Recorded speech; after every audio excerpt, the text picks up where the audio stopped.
आया था, भगदड़ आया।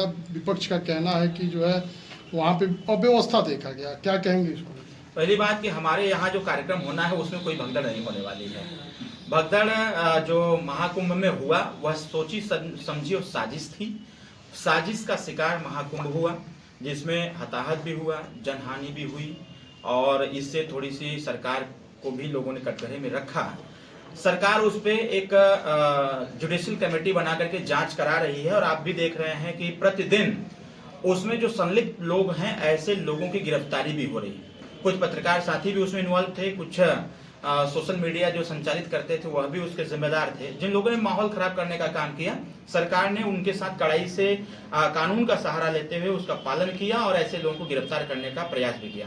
सबसे अच्छी बात है कि हताहत होने के बाद माननीय मुख्यमंत्री जी ने जितने लोगों की मृत्यु हुई सभी लोगों को 25-25 लाख रुपए का एक अनुदान देने का भी काम किया है। और जो लोग भी ऐसे भगदड़ को मचाने का काम किए, जो वहां के चश्मदीद गवाह थे, ऐसे लोगों का स्टेटमेंट लेकर के सरकार उन पर कठोर से कठोर कार्रवाई कर रही है। अखिलेश यादव का भी बयान आया था।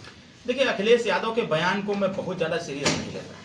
सीरियस इसलिए नहीं लेता हूं क्योंकि अखिलेश यादव जी उस समय एक बयान दिए थे जब कुंभ चल रहा था। तो अखिलेश यादव जी ने कहा कि भाई कुंभ में वही लोग स्नान कर रहे हैं जो लोग पापी हैं, जो पाप किए हैं वो जाकर के अपना पाप धुल रहे हैं।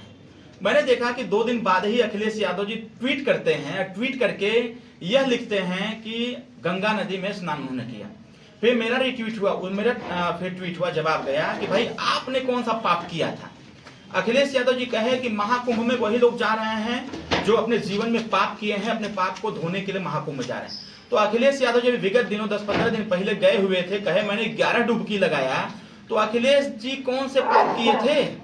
ऐसे अगर उनको लगा कि मैंने पाप किया है, अपनी सरकार में लोगों के ऊपर लाठी बरसाया, महिलाओं के साथ दुराचार हुआ, लोगों की जमीन कब्जा की गई, युवाओं का रोजगार छीना गया, आरक्षण छीना गया, अगर ये सारे पाप करके अखिलेश यादव जी तृप्त नहीं हो पा रहे हैं तो तृप्ति के लिए महाकुंभ गए थे। तो इसलिए मैं अखिलेश जी के स्टेटमेंट को बहुत सीरियस नहीं लेता हूं। अभी आपने देखा होगा कि अभी कल मिल्कीपुर का चुनाव था, वहां के जो सांसद हैं, वीडियो सोशल मीडिया पर वायरल हुआ, रो रहे थे, बे बे चिल्ला रहे थे। तो ड्रामेबाज सांसद है, और वो सांसद जो ड्रामेबाज है, नौटंकीबाज है, ऐसा लगता है कि वो नौटंकी करते हैं। अभी जब चुनाव चला, चुनाव जीते, वो जीतने के बाद जब पूरा देश चाह रहा था कि आप अयोध्या से जीते हुए हैं, तो अयोध्या की नगरी भगवान श्री राम की है, तो वहां का संबोधन ही जय श्री राम से चालू होता है। जब किसी पत्रकार साथी ने उनसे कहा कि क्या आप जय श्री राम बोल सकते हैं, तो क्या कतई नहीं बोल सकता। तो उन्होंने बोला जय संविधान बोल सकते हैं, तो चुप हो गए। न आप संविधान को मान रहे हो, न आप जय श्री राम को मान रहे हो। और जब कोई घटना घटित हो गई तो उस घटना में मीडिया के सामने और मंच पर आकर के पे चिल्ला रहे हो, ड्रामा कर रहे हो, कह रहे हे राम हे राम। और जब उस पर जांच कमेटी बैठाई गई, सांसद ने कहा कि इसकी गहनता से जांच हो। जब जांच कमेटी बैठाई गई, जांच में आया कि समाजवादी पार्टी के ही 3 लोगों ने उस बच्ची के साथ दुराचार किया, उसके साथ दुर्व्यवहार किया, दुराचार किया और मार करके नाले में फेंक दिया। जब आया तो सदन में, अभी सदन चल रहा है, दिल्ली से अंग्रेजी में भाषण देना चालू कर दी। तब तो पे नहीं चिल्लाए, तब भगवान राम की याद नहीं आई। तो मेरा मानना यह है कि जो मिल्कीपुर के सांसद हैं नौटंकीबाज हैं, ड्रामेबाज हैं। उनकी नौटंकी और ड्रामा जनता जान चुकी थी, इसीलिए कल खुल करके मतदान की और मिल्कीपुर की सीट एनडीए चुनाव जीतेगी और भारी बहुमत से जीतेगी। पंचायती राज की हम बात कर लेते हैं।